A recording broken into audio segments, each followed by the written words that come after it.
The most heat on the main card. Thug Nasty, Bryce Mitchell. He says that John Silva does not respect him. He's been nothing but nice to the man, and he's done all the right things. But John Silva just barking at him and doing all of the nasty things, man. Hey, you come into the UFC. You have a decision victory against Kevin Vallejos, who is making a tear right now in his new run in the UFC, and then you rattle off 4 knockouts in a row. Yeah, I'd be barking too, you know what I mean? But people are saying that the fighting nerds are overrated. John Silver is overrated. However, you got to prove it. You can't just say it. And Bryce Mitchell can do that. Again, this is another one where people are saying a live dog plus 190 for Bryce Mitchell. Well, what happens when he takes down John Silva? It's not like John Silva has impeccable takedown defense. And you know what, AJ? I would agree. But the problem that I have with Bryce Mitchell as of late is that though we've seen nasty submission skills, takedown repertoire, all of that, I haven't seen much improvement to get the fight to the takedown. You have to set up the takedown with something. And if you don't do it against Silva, we saw it with Bogdasarian. I know he's not a wrestler, but this is a nasty kickboxer, Muay Thai guy who just got clipped and it was a wrap. So when you carry that level, or when you have that level of power at your disposal, what does Bryce Mitchell need to do in order to take him down? He was able to take down Topuria after all. Yeah, I mean, he was able to take down Topuria. I think what the best way for Bryce Mitchell to get a takedown right here, let the chaos, let the power, let the wild man that is John Silva be the aggressor up front. Stand your ground when you're able to get him, cut an angle, hit a quick trip. Like that's the best way I can see it happening. When they go to clash, Bryce Mitchell needs to get those underhooks and then get the takedown going, because really, I mean, we're not going to see him on the advance shoot a double, right, or shoot a single, or set it up to where he's able to push against the cage and then get the takedown that way. He needs to do it off of reactory motion and then use that momentum that John Silva has against him to be able to get this fight down.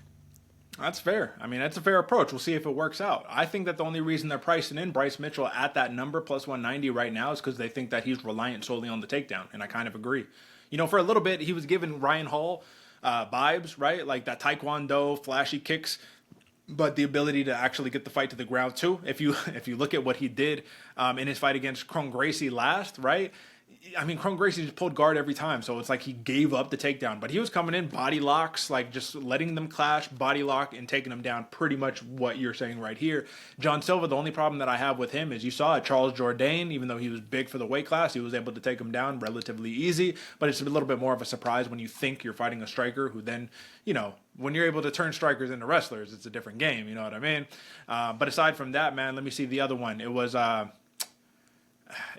what he holds the guillotine. He'll try to jump the guillotine right there. You jump the guillotine against Bryce Mitchell, man. He's going to do something nasty here to you. But you have to rely upon three almost Kron Gracie-like rounds for Mitchell to be in his bag to win this fight in a clear decision if he's not able to submit him.